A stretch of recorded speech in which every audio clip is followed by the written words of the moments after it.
कम जिस समय कावड़ उठा रखी है उस समय तो बिल्कुल ही ना तो क्रोध करें और ना किसी का मजाक करें।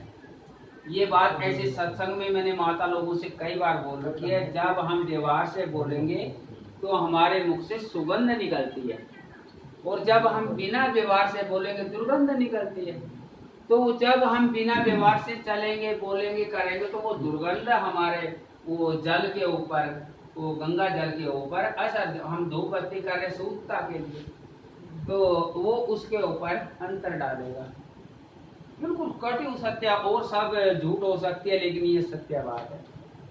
तो इसलिए मेरी यही प्रार्थना है कि वो दयालु है, वो सामर्थ्यवान है, इसमें कोई निराश होने वाली बात है ही नहीं। किसी भी तरह से आप अपना कर्म कर रहे इसके अंदर थोड़ा थोड़ा सुधार कीजिए तो उस सुधार के अंदर वो सब कुछ में ही सुधार आ जाएगा, सब कुछ। क्योंकि सुधार का बटन यही है, मैंने सुधार का पौधा यही है, इसको ऐसा भी बोल सकते। तो मेरे बंधुओं मैं तो बार बार आप लोगों को यही बोलता रहूंगा कि भाई देखो प्लीज, मैंने ऐसा नहीं कि मैं साधु हूँ, ऐसा नहीं कि आप घनिष्ठ हैं, मैं तो हकीकत में ये आप किसी भी तरह विश्वास ले सकते हैं। मैं तो अपने एक भाई बंधु समझ करके कि जब मेरा लाभ हो रहा है मेरे भाई बंधुओं का लाभ होगा तो कितना मजा आएगा। मेरे सब परिवारों में शांति होगी, मेरी बहन माँ वो सब शांत होगी तो कितना मजा आएगा। तो इसलिए मेरा यही कहने का मतलब है कि भाई आप विचारधारा को, मैं इतना भी बोल देना चाहता हूँ, वैसे इस चीज के पक्ष में मैं कभी नहीं हुआ लेकिन आज मैं इस पक्ष में हूँ कि आप अगर हमारे घर में फैमिली में कोई बच्चा बहू या हमारे घर से जो है उसके अंदर जिद या हट है तो आप नम्रता पकड़ लो, मतलब शांति ले आओ, उस हट को छोड़ दो। मैंने क्योंकि अब हट का समय बच्चों का आ गया, हमारा हट का नहीं रहा, नंबर 1। नंबर 2, जब हट से आज तक लाभ नहीं हुआ तो आगे कैसे हो जाएगा। वो हमारा मन का खेल है कि वो हमने उस दिन हट नहीं करते तो ऐसा हो जाता, उस दिन हट नहीं। कभी भी आप सही मायने में आंकड़े गिर के देखो, हट से आज तक किसी का लाभ नहीं हुआ। आप नम्रता, मैंने वो प्यार पैदा करके माफी मांग करके मैंने बच्चों के लिए कि भाई ठीक है हमारी तो गुजर गई तो थोड़ी बहुत ही रहेगी, इसमें आप शांति रहिए, तो नहीं तो मैं हाथ जोड़ता हूँ किसी भी तरह का मेरे से विवाद तरक वितरक मत कीजिए। तो उसके बाद फिर देखिए सब कुछ लाभ में मिल जाएगा। मैंने ऐसा कोई सोचेगा ये तो साधारण बात है, ऐसा ही करेंगे। मैंने अगर ऐसा नहीं हो सकता, लेकिन हम प्रयास करेंगे तो टाइम में हो जाएगा। लेकिन एकदम बोलने में जितना बोलने में आसान है इतना होने में आसान नहीं है, क्योंकि ये बातें हमने कई बार सुन चुके हैं और इतना तो हमें खुद भी जानकारी है। लेकिन इसका वो बोल दिया ना ऐसे बुजुर्गों ने कि भाव बदल जाएगा, कोई भी चीज का भाव बदल जाएगा, बोलो स्वभाव नहीं बदलेगा। वो 88 हजार साल तपस्या उन्होंने की थी, वो स्वभाव बदलने के लिए ही की थी। जिसका स्वभाव बदल गया था तो उसका लाभ ही लाभ हो गया, जिसका स्वभाव नहीं बदला तो उसका वो आज तक हम यही खा रहे थे। तो इसलिए कुल मिला के मैं तो अपने भाई बंधुओं को ये बता देना चाहता हूँ, खास तौर पे बच्चों को, कि अभी से आप एक संकल्प कर लो कि हम जिद नहीं करेंगे। मैंने इसको कैसे, पांडवों ने हमको यही उपदेश दिया। देखो सारी उम्र वो इतने दुख सहे, हम एक दिन भी नहीं सह सकते जितने उन्होंने सारी उम्र सहे, तब भी वो लास्ट में भी लड़ने को तैयार नहीं थे। उन्होंने हमको ये उपदेश दिया, लड़ाई तो आखिरी पे जब नाक से ऊपर जा रहा है ना पानी, तब तो डूबे, मैंने मरेगा आदमी, बोला नाक से ऊपर डूबम मैंने डूबे गया।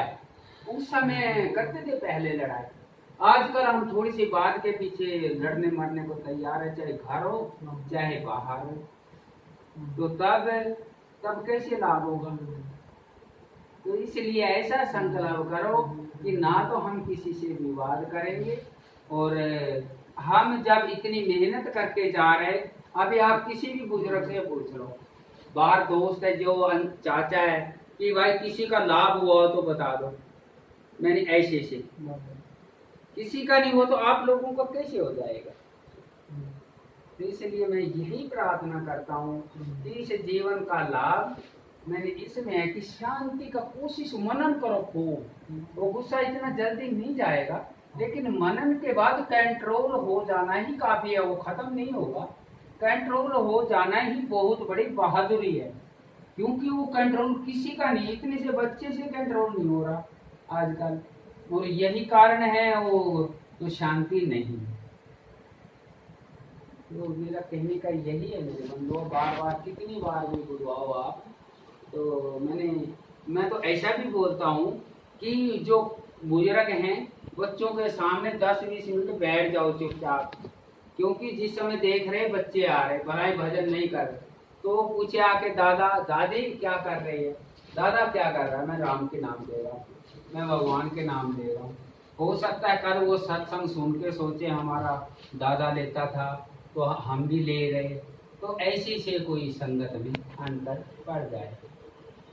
तो मेरा कहने का, लेकिन हम ये गारंटी दिलवा सकते हैं, कोई आदमी किसी भी तरह पूछ सकता है कि वो है, और सबसे सरलता से वही उसका प्यार पा सकते हैं हम।